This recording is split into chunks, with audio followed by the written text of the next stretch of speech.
Maximum potential के साथ मेहनत करनी पड़ेगी। अब जितना अच्छे तरीके से आप नॉलेज ले पाएंगे, किसी भी सिलेबस को, किसी भी सब्जेक्ट का है, रिवाइज कर पाएंगे तो बेहतर होगा। ये जीवन का ही क्रूशियल टाइम मानिए आप, क्योंकि यही आगे आने वाले टाइम में आपकी बहुत हेल्प करेगा। पहली बात, टाइम टेबल की बात की जा सकती है। सबसे पहले अगर टाइम टेबल की बात की जाए तो आपको ये पता होना चाहिए कि टाइम टेबल बनाया कैसे जाता है। और इस चीज में 99% स्टूडेंट फेल हो जाते हैं कि टाइम टेबल बनाया कैसे जा सकता है। तो आप टीचर्स की हेल्प ले सकते हैं। अगर आप ये सोच रहे हैं 6 से 8 मैथ पढ़ेंगे, 8 से 9 फिजिक्स पढ़ेंगे, फिर केमिस्ट्री पढ़ेंगे, ऐसे अगर टाइम टेबल बना रहे हैं तो एक हफ्ते से ज्यादा वो रूल फॉलो नहीं किया जा सकता। आप करके देख लेना, हो ही नहीं सकता।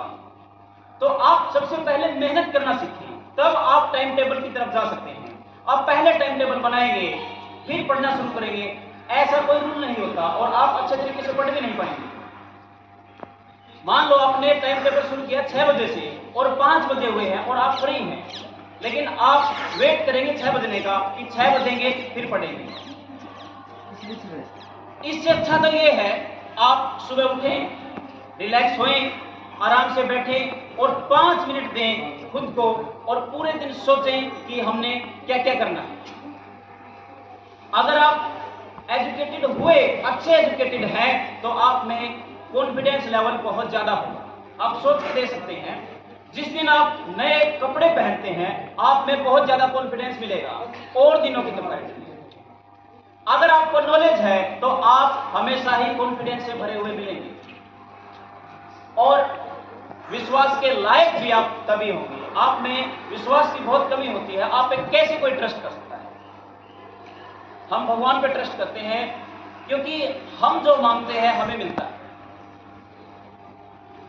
तो इस संबंध में एक बात ये भी बोली जाती है, इधर से अगर हम मंदिर जाते हैं तो हम किस लिए जाते हैं? कुछ मांगने जाते हैं।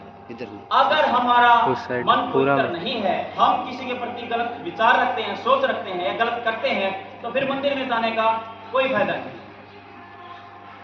संगीत सुनने से ज्ञान नहीं मिलता, केवल मंदिर में जाने से भगवान नहीं मिलता। पत्थर तो इसलिए पूजे जाते हैं क्योंकि विश्वास के लायक इंसान नहीं मिलता। अगर आप इंसान हैं और विश्वास के लायक बन सकते हैं तो आप गारंटीड पूजे जाओगे। और टीचर में एक ही खास बात होनी चाहिए, उसे ज्ञान होना चाहिए, नॉलेज होना चाहिए। आपने सुना होगा एक अध्यापक है और एक गुरु, क्या डिफरेंस है? गुरु पूरे जीवन काल के लिए आपको तैयार करता है, पूरी जिंदगी आपको जीना सिखा सकता है, लेकिन अध्यापक केवल आपको किताबें पढ़ना और किताब विज्ञान सिखा सकता है। लेकिन वो आप पे डिपेंड करता है आपको कौन सा ज्ञान चाहिए। तो सबसे पहले आपको तैयार होना पड़ेगा नॉलेज लेने के लिए, और उसके लिए आपको किसी भी क्लास में बिल्कुल शांति से बैठना पड़ेगा। यह नहीं है कि आप आपस में केवल बातें करने आए हैं या फिर आपके दिमाग में कुछ भी चल रहा है। एजुकेशन से ज्यादा आप उन चीजों को इंपॉर्टेंस देने लग जाते हैं, फिर दिक्कतें होना शुरू हो जाती हैं। और यह भी बात गारंटी कही जा सकती है, आप जितना ऊपर जाएंगे, आप जितना अच्छे तरीके से पढ़ेंगे, तो आप इतने अच्छे इंसान जब बन रहे हैं तो लोग आपसे जलेंगे। तो आपसे लोग जले ना जले, इस चीज का आपके लाइफ पर कोई इफेक्ट नहीं पड़ना चाहिए और न ही आपकी मेहनत पे कोई इफेक्ट पड़ना चाहिए। आप जितनी मेहनत कर रहे हैं, लोग आपसे जलें तो आप और ज्यादा मेहनत करें, तब आप सक्सेस की तरफ ज्यादा जाएंगे। क्या आप लोगों के बारे में सोचोगे कि ये हमारे बारे में क्या सोच रहे हैं? ऐसा तो विचार भी नहीं आना चाहिए आपके दिमाग में। अगर ऐसे विचार नहीं आएंगे, आप तरक्की के रास्ते पे बहुत आसानी से जाओगे। कंपटीशन बहुत ज्यादा है और आपके टाइम में तो कंपटीशन बहुत ज्यादा बढ़ जाएगा। तो इसलिए अच्छा है आप अच्छे तरीके से मेहनत करेंगे, तभी आप सफल हो पाएंगे। और जहां तक जलने की बात है, लोग जलते रहेंगे, जलने से क्या फर्क पड़ता है? कोई फर्क नहीं पड़ता। बस आप ईमानदारी से मेहनत करते रहिए, आप ईमानदार बनेंगे तभी फायदा है। एक मैं बताऊं, मेरा एक स्टूडेंट है, उसकी उम्र करीबन 32 या 33 साल है, बट मुझे मानता है टीचर एक बार मुझसे पढ़ा हुआ, वो 6 महीने पढ़ा था, पहले कहीं कोचिंग में पढ़ा था, वहां पढ़ा हुआ था। वो आज भी मुझे टीचर बहुत अच्छा टीचर मानता है। वो कहता है आप मेरे जीवन काल के सबसे अच्छे टीचर हैं।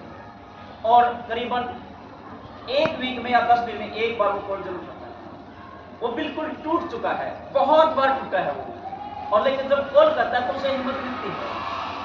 पता नहीं मैं क्या बोल देता हूँ, या फिर उसे बस ऑटोमेटिक अटैचमेंट है कि इससे बात करने के बाद थोड़ा अच्छा फील होता है, बेटर फीलिंग आता है।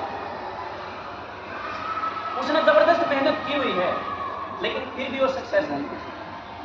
लेकिन फिर भी वो कहता सर मेरा ऐसा टाइप है, लोग मर रहे हैं, जीवन काल कम हो रहा है। पहले 80-90 साल जीते थे, आज 55-60 मैक्सिमम 70। बोला अगर मैं सुनसान घाट भी खोल लूं तो लोग मरना भी बंद कर देंगे, इतनी बेकार किस्मत है। लेकिन अभी भी वो स्ट्रगल कर रहा है। सैलरी उसकी 80,000 रुपए पर मंथ है, लेकिन फिर भी वो खुद को सक्सेसफुल नहीं मानता। वो कहता अभी मैंने हासिल ही क्या किया, और अवश्य ही वो बहुत कुछ हासिल कर जाएगा अपनी लाइफ में। तो आप भी ऐसी अचीवमेंट प्राप्त कर सकते हैं। अगर आपको कहीं भी ये फील हो कि लोग आपके बारे में क्या सोचेंगे, तो इस विचार को अभी छोड़ो। ये बात मैंने 2-3 बार इसलिए बोली है, आप इस विचार को यही कहते हैं। मेहनत अगर दम लगा के की जाए तो सोई हुई किस्मत भी जग जाए, और आप ऐसे बने आग में अग्नि में आग ना हो उतने लोग आपसे जल सकें। और मैं कामना करता हूं आपसे लोग जलें, और जितना जलेंगे उतना आप आगे जाएंगे। और हार आपकी कितनी बार भी हो, आपको रुकना नहीं है, आपको अपने पथ पर चलते जाना है। देखो ज्यादा टाइम नहीं लेते, बिल्कुल छोटी सी बात एक कहूंगा, क्या हार में क्या जीत में, किंचित नहीं भयभीत नहीं। जो भी मिला करते हुए पथ पर, ये भी सही है वो भी सही है। वरदान नहीं मांगूंगा मैं, चाहे हो कुछ भी, हार नहीं मानूंगा मैं। धन्यवाद।